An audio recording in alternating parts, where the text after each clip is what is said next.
My name is Stephen Pearson, and the Bloomberg administration, the City Council, the developers of these projects, they want the reporters here to believe that we're here tonight because we simply oppose all development. That's not the case. Yes, it is. Well, maybe for a couple of us, fair enough. We're here tonight because we oppose completely irresponsible overdevelopment. We oppose development that turns a blind eye to this community's interests and needs. We oppose development that herds 25,000 new residents into this neighborhood with absolutely no plan whatsoever for how these 25 people will impact our subways, our buses, our ferries, our traffic, our parking, and our rent. And our schools. And our schools, absolutely. And the aesthetics. And the aesthetics. Anything else? There are many things. Safety. There are many more. Hospital. Our culture. More than anything else, I think, we're here tonight because we've been completely shut out of the process. At every stage, our community's needs, our voices, and our outrage, they've been completely ignored. This is not right. This is not the way a progressive city should function. We are here tonight to share our voices, have reporters record how we feel.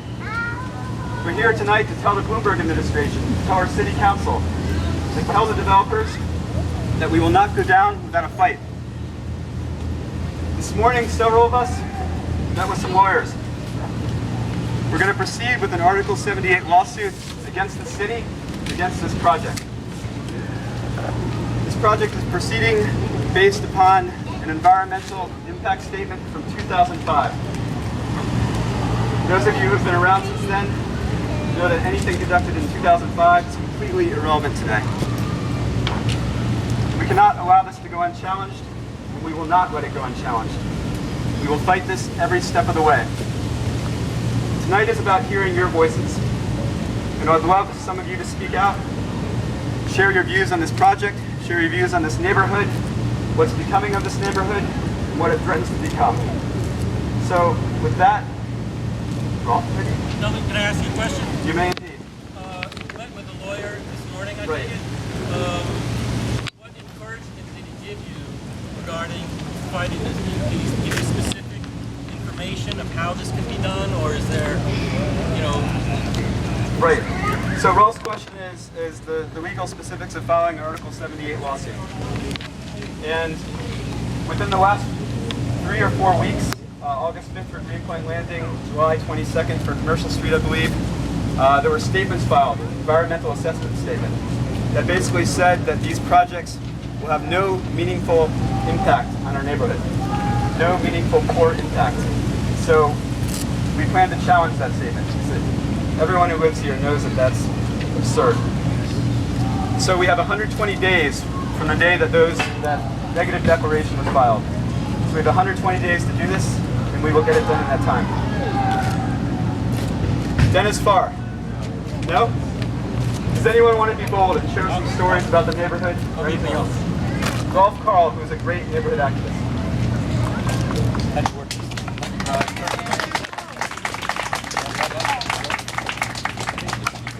Hello, okay. I'm glad to hear that Stephen met with a lawyer and that there actually is a plan, because we haven't heard a real plan from anybody, frankly. And if it can be done, we should be doing it. I mean, we should be fighting this thing hard. The present, council person, I don't think is. I won't get too much into that, but I think this is about, I think a lot of this is about the 2005 rezoning. We've seen what happened to the north side. We have even statements from Amanda Burton, the commissioner, who can't believe how the developers disrespected our community. Now we have a real fighting chance, and I really believe in fighting. Anybody that will stand up, find a way to fight, I'm behind them 100%, and I'm behind Stephen 100%, and I'm behind any kind of lawsuit 100%. And I hope other people are too.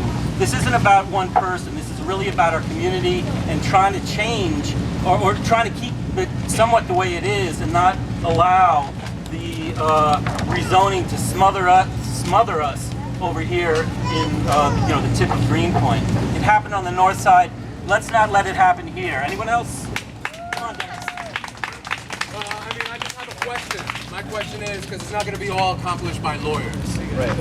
So who else are you meeting with that's going to finish this job for lawyers? Because it may start with a court filing, but you're going to find a lot of resistance. There are going to be quite a few entities that are not going to be happy. There are going to be developers.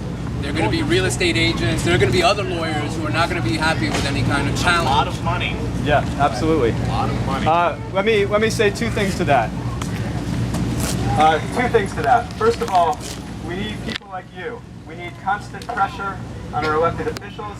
Constant pressure. We need letters to them, emails, phone calls, protests like this. We need your voices to be loud. Secondly, there's 2 points to the Article 78 lawsuit. One is that we win, and we get a new environmental impact statement, a new environmental assessment, which will hopefully result in the project being scaled back. The other point is that even if we lose, we can tie up this project long enough, we can delay it long enough so that a new mayoral administration comes in on January 1st. And the new mayoral administration may indeed be more sympathetic to our needs and more sympathetic to the idea of rezoning this neighborhood. Certainly the bar has been set very low by Mayor Bloomberg.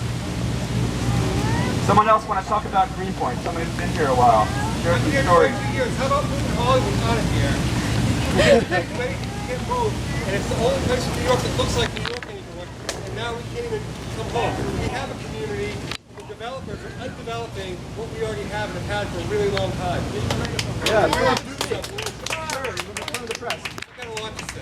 Yeah, come and share your stories in front of the press. Stories, I can't even get in my house, and no one's policing Hollywood.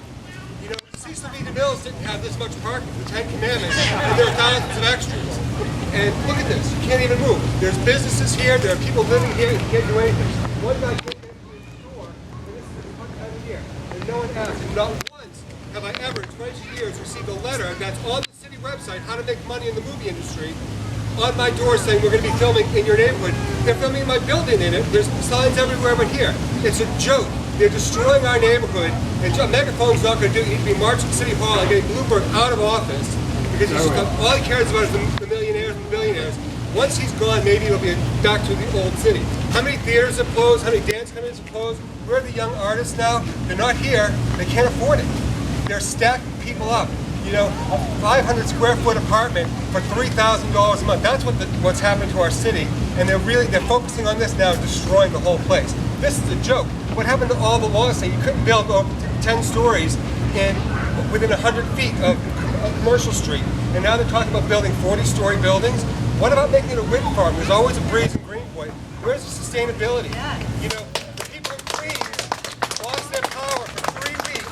There's no new electric source. There's no thought about that. They're just going to keep on building, and then once the money goes, you know, what's happening? We're going to be stuck with these, you know, holes in the ground.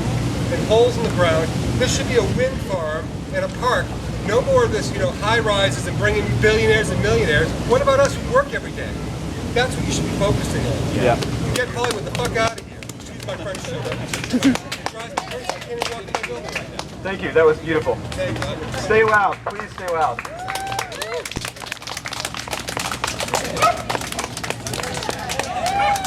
Somebody else. I know you have a lot of stories and opinions. Yes, absolutely.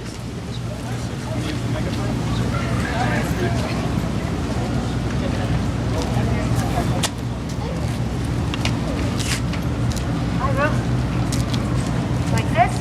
Can you hear me? Yes. I wrote something that I delivered to the lawyers and the developers. Hold it close to your mouth. Not working. There's a guy here who grew up in this neighborhood. Can't hear you, fellas. Stephen Albert. And he told the story about what it used to be like at that end of Manhattan Avenue when there was a bridge to Long Island City, where everything here then was called the Betty Bridge, something on the Dickens, right? It was a pedestrian bridge, and the people used to go across that bridge from this side. From now? How do you do this? This way? Oh, I see. Anyway, there used to be a footbridge at the foot of Manhattan Avenue, or at the top of Manhattan Avenue, that went to Queens, the Penny Bridge.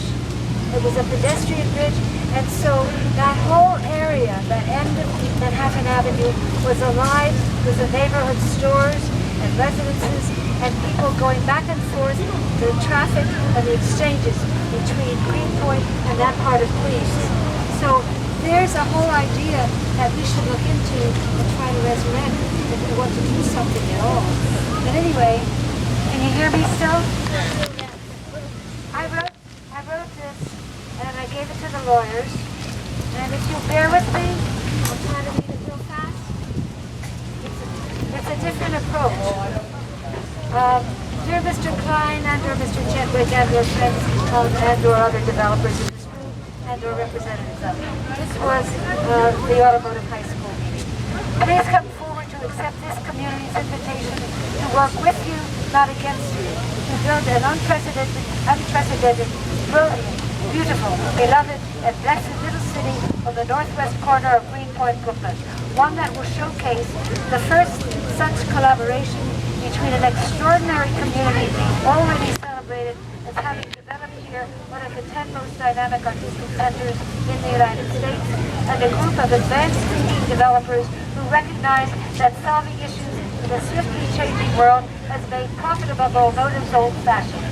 Greenpoint is a small, finite area filled with fine minds and hearts and skilled practitioners of the new millennium global community's understanding that solutions to local, national, and international issues are found in the processes of innovation, engineering, original entrepreneurship, strategies of social empathy and justice, environmental and ecological consciousness, collaboration, and the redeeming powers of unity. To work against each other is ridiculous, but we have been given a once-in-a-lifetime opportunity to join forces in creating a place that will bestow great honors upon all who will have had anything to do with making this dream come true. A place that will become another historic star in the pantheon of New York City wonders. Thank you.